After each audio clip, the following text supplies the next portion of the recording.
G'day everyone, today thanks to PlayStation Australia we have an early look at Santa Monica Studios' next installment in the God of War universe, Ragnarok. But before we find out if they have another hit on their hands, some quick housekeeping. If you like the video, be sure to hit that like button, it really does help us out. While you're at it, why not hit the sub button too, and don't forget to tickle the bell for notifications so you can join us for the Age XP show when we next go live. Now all that's out of the way, let's get into the video.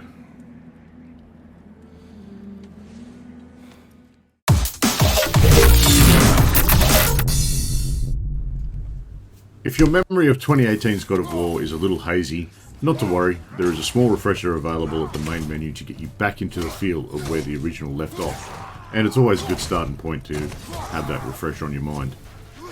God of War Ragnarok takes place a few years after 2018's God of War. Atreus has grown from that annoying little boy just coming into himself into an annoying teenager full of teenage angst, but one still trying to find his place in the world. Kratos is still, well, Kratos, the somber, gruff and blunt father, willing to do anything to keep those he loves safe.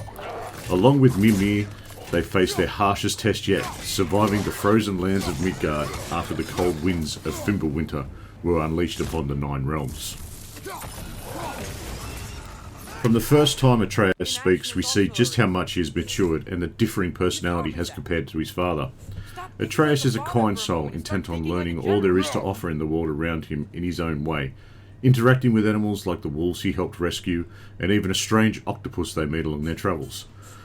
Atreus is determined to pave his own path, even when Kratos tries to advise different, clearly using his past experiences as a guide. While Atreus is keen to explore and uncover the mysteries surrounding his family line and what is happening to the world around him, Kratos is content with keeping his head down and above all else, keeping his son safe. Once again, the father-son dynamic is beautifully showcased as the game goes on, with Kratos slowly starting to see that maybe he can learn something from his son. Even though at times I would have happily controlled Kratos into wringing his skinny little neck. Santa Monica Studios have once again given us a seamless storytelling experience. You're always right there as if you were along for the journey. Cutscenes flow easily into gameplay, and throughout battles there is constant communication between you and your ally. This proved pivotal for me on more than one occasion as Atreus yelled out to parry or give me the heads up at an impending attack from behind. Very quickly these cues in battle become second nature.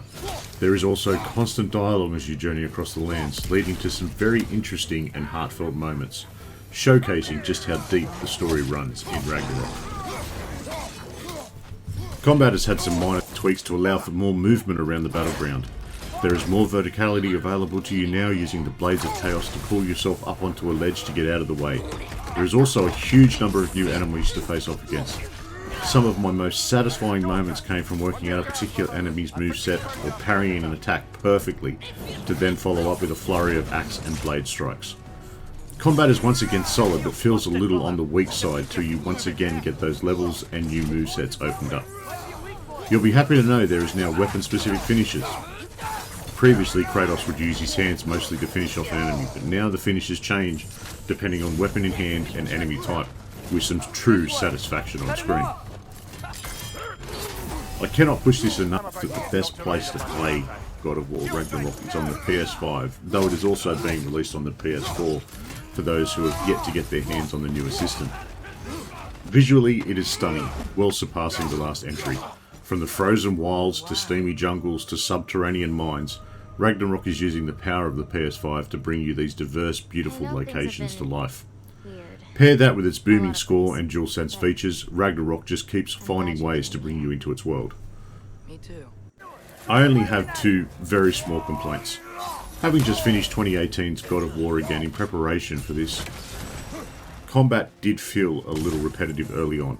Until I could level up and unlock some different moves, then I once again felt godly. The menu was not overly intuitive either. I got lost a couple of times trying to navigate to upgrade certain things, and at times completely overlooked them as I just didn't know it was there or didn't make a whole lot of sense.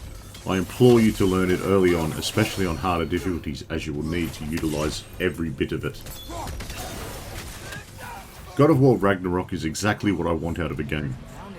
A beautiful, immersive story and experience that will take you along for the ride.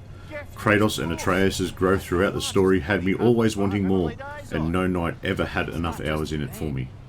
There is beautiful scenery, a compelling story, and a few new secrets along the way that we are not going to spoil here. If you only grab one PlayStation title this year, this is that title. God of War Ragnarok is releasing in Australia November 9th. Don't worry, Luke. We'll get you out. What is that name? Well, the last squid thingy we saw was Diener, so... Oh boy. Well,